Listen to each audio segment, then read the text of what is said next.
Це відео точно комусь та й не сподобається, тому що правда очі колотиме.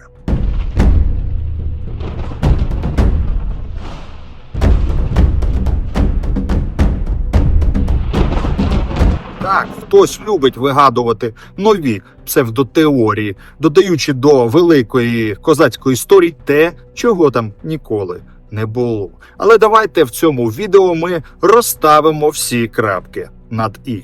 Давайте ж згадаємо, хто заснував Запорозьку Січ. В 1553 році козацький ватажок Старостаканівський та Черкаський Димитрій Байда-Вишневецький власним коштом збудував замок-фортецю на острові Мала Хортиця. І саме з тих пір Запорозька Січ стала фортецею православного козацького лицарського ордену. Байда-Вишневецький від свого народження був вірний православній церкві. І знаєте, як він закінчив своє життя? Хто не знає, розповім. Цей видатний воїн зі своїми побратимами Конолом і новохрещеним шляхтичем Іваном Пясецьким не зрадили своїм переконанням навіть під загрозою смерті. Козаки зі своїм лідером Байдою були взяті в полон і відправлені до Стамбула, і там зазнали дуже жорстоких катувань від османів. А султан вимагав від Вишневецького та його побратимів зректися православ'я та прийняти іслам взамін на життя, багатство, владу, землю. Вони відмовилися від зради своєї віри, за що й прийняли мученическу смерть. Ця сторінка життя великого отамана Байди з козаками-побратимами є символом незламності козацького духу, відданості православ'ю та побратимству козацькому. Відомо, що їх страта була вкрай жорстокою. Їх повісили за ребро на гак на стіні фортеці. От Конан та Іван Пясецький померли швидко, а от Байда провисів там 3 дні і 3 ночі. І він проклинав османів, віддаючи славу тільки Господу Богу Христу. На 3-й день султан наказав добити Байду з луків, адже османи більше не в силах були слухати те, що день і ніч викрикував Вишневецький. Османи його добили з луків. А от Дмитро Вишневецький з побратимами навіки залишилися незламними, котрі не зріклися Христа. Це не просто історичний факт, а потужний символ жертовності в ім'я православної віри і своєї козацької батьківщини. І цей дух потім надихав багатьох козаків у майбутніх битвах. Кошовий отаман Іван Підкова, як і багато інших козаків, також присвятив своє життя захисту православної віри та козацьких земель від нападників. У 1578 році Івана Підкову схопили у Львові за наказом польської влади. Тоді польська влада прагнула догодити османському султану. Так от Івану Підкові також запропонували зректися православної віри та прийняти католицьку. Іван Підкова відмовився, знаючи, що за відмову його стратять на смерть, але душа козацька буде жити вічно. Помстився ж за Івана Підкову канівський кошовий отаман Яків Шах, котрий потім прийняв чернечий постриг в Канівському монастирі. І таких прикладів тисячі в нашій славній козацькій історії.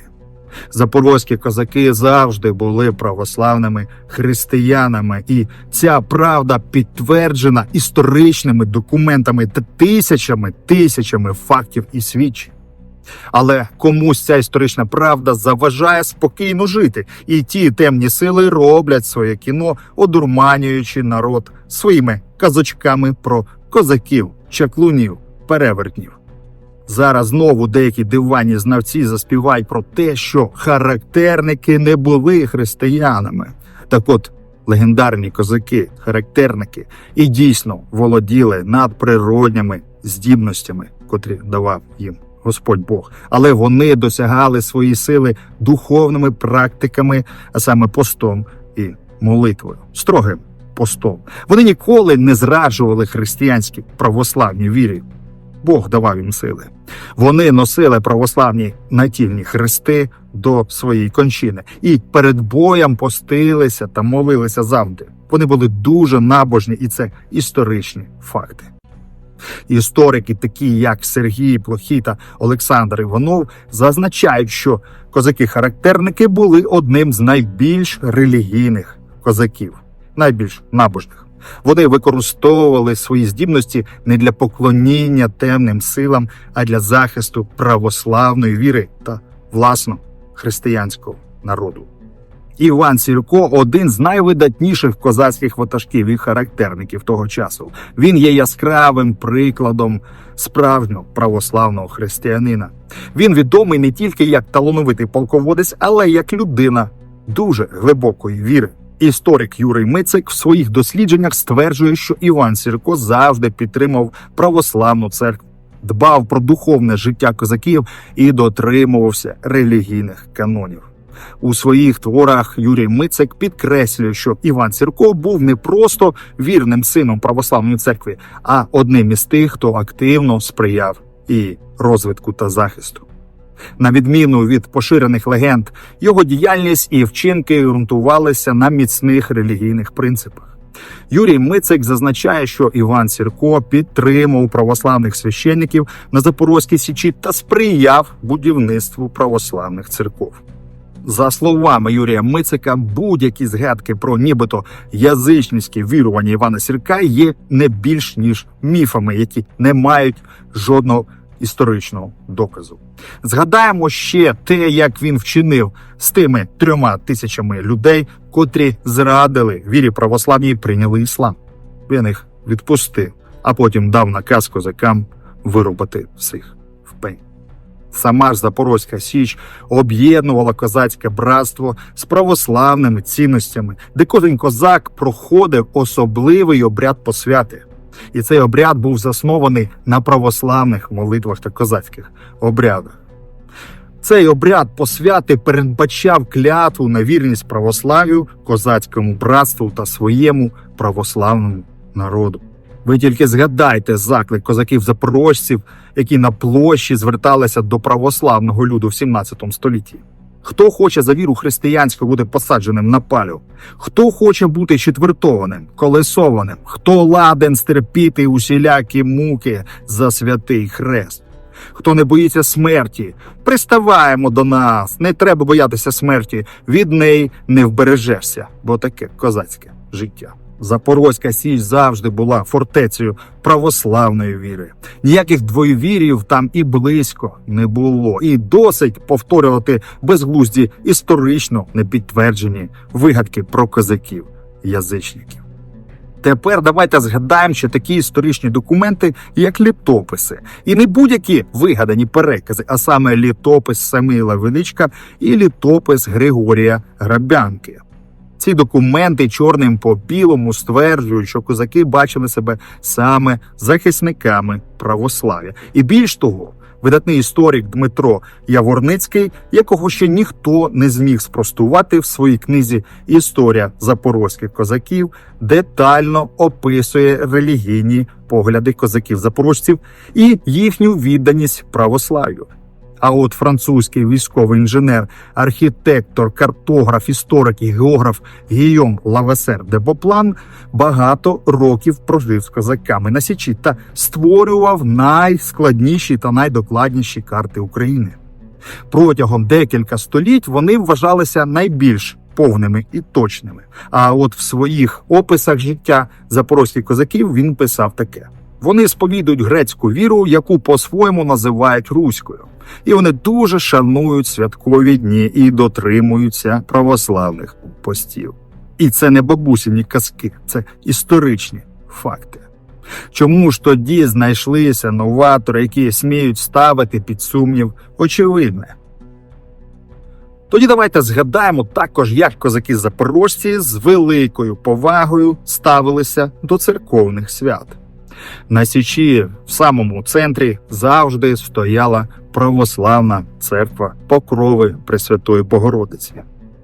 Духовенство на Січі були черниці переважно з Афону, а козаки були між собою тісно пов'язані саме як лицарський орден православного братства. Вони брали благословіння, освячували зброю, молилися перед битвами і свято дотримувалися постів. Які ще докази вам потрібні? Козаки-запорожці також шанували своїх святих. Давайте згадаємо тільки чудесне спасіння козаків-запорожців з турецької неволі за молитвами святителя Миколая Чудотворця.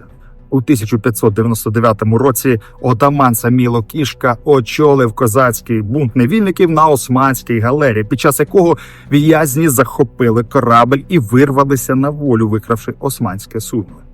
Рятуючись від переслідування на морі, козаки звернулися в молитві до святого Миколая, а сам Саміло Кішка дав обітницю при братчиках: якщо повернусь в Україну, збудую храм на честь святого Миколая в Києві на Подолі. І, до речі, це відважне повстання знайшло своє відображення в Козацькій Народній Думі про Саміла Кішку. Так от, на подяку святителю Миколаю за порятунок, отаман Саміло Кішка розпочав будівництво храму в Києві, неподалік Контрактової площі, нині вулиця Покровська називається. І в народі храм цей, який Саміло Кішка побудував, назвали церквою Миколи Доброго. Козаки обов'язково носили натільні хрести, вони причащалися, постійно відвідували літургію. А от цікавий факт Іван Сірко придумав був таке: хто з козаків спізнявся без поважної причини на службу Божу, того приковували ланцюгом до церковних воріт на цілий день. І в наступний раз козак вже не спізнявся до церкви. Козаки ставили хрести на могилах побратимів і завжди жили за християнськими звичаями. І не один козак не був нехристиянином. Також документально підтверджено, що запорозькі козаки підтримували тісні зв'язки з православними монастирами, наприклад, Зарубинським Трахтимирові, Межигірським, Києво-Печерським, Чигиринським, Матронівським, Почаївською лаврою, Святогорською лаврою та ще багатьма обителями святими на території сучасної України. Ну і також, зокрема, вони мали зв'язки, тісні зв'язки зі Святою горою Афон, що у Греції. От, наприклад, Афонський іллінський скит козаків-запорожців та козацький скит Чорний Вир, котрий віднайшов у своїй експедиції видатний український історик Сергій Шуміло. Ці обителі ставали важливими для духовного життя та були осередком аскетизму і молитви для багатьох козаків. Молилися козаки церковнослов'янською мовою, а церковним календарем у них завжди був тільки юліанський календар, а не календар папи Римського.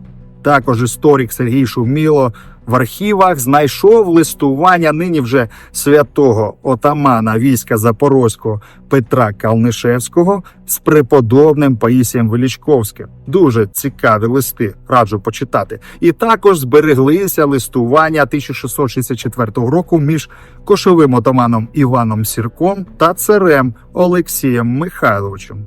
Кому цікаво, шукайте та знайдете, там багато цікавого. А щодо язичницького віросповідання, то ні в яких козацьких документах взагалі немає жодного натяку на підтримку язичництва козаками. А навпаки, вони, будучи дуже набожними, відкрито засуджували такі практики. Козаки ніколи не були толерантними і навіть могли достати шаблю, щоб провчити якогось там чаклуна, іновірця. Козаки боролися проти всіх сторонніх впливів, які намагалися змінити їхню віру, традицію, культуру та дух. Чому ж тоді хтось зараз так безсоромно намагається приписати козакам те, чого насправді ніколи не було? Хто розвиває цю псевдокультуру? Хто хоче зруйнувати справжні козацькі цінності та козацькі традиції? Друзі, досить міфів і домислів. Давайте вивчати історію та пам'ятати святі традиції наших пращурів-козаків, а не вигадувати якісь там дурниці, які не мають жодного відношення до реальності.